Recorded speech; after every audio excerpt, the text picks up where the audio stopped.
And అలాగే రామ్ నితిన్, నేను mad 1 చూసినప్పుడు ఐ ఫెల్ట్ దాట్ ఎస్ యంగ్గా ఉన్నారు, నేను ఒకప్పుడు ఎలా ఉండేవాడినో అలాగే ఉన్నారు.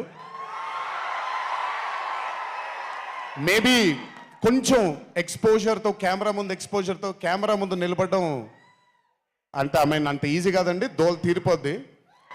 మీ ముందు నిల్చొని మాట్లాడడం ఎంత దోల తీరిపోద్దో కెమెరా ముందు కూడా నిల్చోవడం అంతే దోల తీరిపోద్ది. త్రివిక్రమ్ గారిని అడగొచ్చు మీరు, ప్రతిసారి షూటింగ్ వెళ్ళినప్పుడు నాకు షివరింగే వస్తుంది, అదంతా మీకు తెలియదు కానీ but today when I saw Mad 2 I think Ram Nitin has killed it. చాలా చాలా చాలా చాలా బ్యూటిఫుల్గా చేశాడు, చాలా అద్భుతంగా చేశాడు. కామెడీని పలికించడం చాలా కష్టమైన పని అండి యాక్టర్కి. అందుకే నేను అదృష్టం చేయట్లేదు, కొంచెం భయపడుతున్నాను మళ్ళీ జీవితంలో కామెడీ వస్తుందో లేదో అని. But amazing Ram Nitin, way to go brother, చాలా లాంగ్ ఫ్యూచర్ ఉంది మీకు, కీప్ ఇట్ గోయింగ్. నాకు మామూలుగా 2011లో పెళ్ళైంది నాకు, 2011లో పెళ్ళైంది నాకు. వీడప్పుడు చాలా చిన్న పిల్లోడు.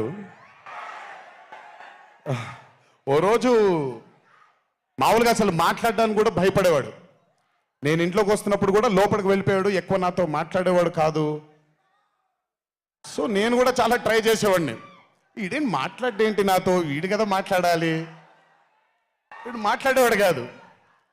వీడు ధైర్యం చేసుకొని మొట్టమొదటిసారి నా దగ్గరకు వచ్చి ధైర్యం చేసుకొని చెప్పిన ఒకే ఒక మాట, బావా నేను యాక్టర్ అవుతానన్న. అంతే ధైర్యంగా నేను కూడా నా సపోర్ట్ నీకు ఉండదు, పోయి సావన్నాను. అంటే చెప్పాను కానీ బట్ నాకు ఎప్పుడూ ఒక చిన్న భయం ఉండేది.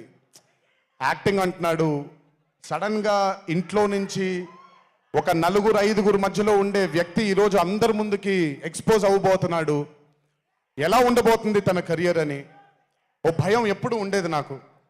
కానీ ఏ రోజు కూడా తను నాకు వచ్చే ఒక సీన్ కానీ నేను ఇలా చేద్దాం అనుకుంటున్నానని కానీ ఏ రోజు చెప్పలేదు. ఎందుకంటే నేనన్నా నాకేమీ చెప్పొద్దు నితిన్, నీకు కావాల్సింది నువ్వు చేసుకో, ఆ ఫ్రీడమ్ నీకు ఉండాలి లైఫ్లో, ఒకళ్ళ షాడో ఒకళ్ళ మీద పడకూడదు నితిన్ అని. తను ఏ రోజు నన్ను ఎప్పుడు అడగలేదేది, తను చేసుకుంటూ వెళ్ళాడు. ఈరోజు చాలా గర్వంగా ఉంది తను చూసి. This has happened because he's worked with good directors, మంచి దర్శకులతో మంచి నిర్మాతలతో పనిచేశాడు కాబట్టి తనకి ఈరోజు తను యాక్టింగ్లో తను ఎక్సెల్ అయ్యాడు అని అంటే అది దర్శకులు నిర్మాతల వల్లే. నితిన్ గుర్తుపెట్టుకో, always believe in your directors and always believe in your producers and more than anything believe in your heart. God bless you. ఇంకా చాలా ఫ్యూచర్ ఉంది, కెరియర్ ఉంది నీకు.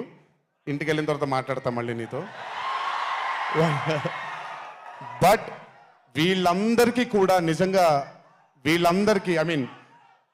రాజేష్ గురించి చెప్పాలి. ఆయన సత్యం రాజేష్ అంటారు, నేను రాజేష్ అంటాను. చాలా కాలమైంది కలిసి తన్ని కూడా. నిజంగా రాజేష్ తీసుకొచ్చినటువంటి లాఫ్టర్ నాకు చాలా కాలమైంది, మనసారా నవ్వుకో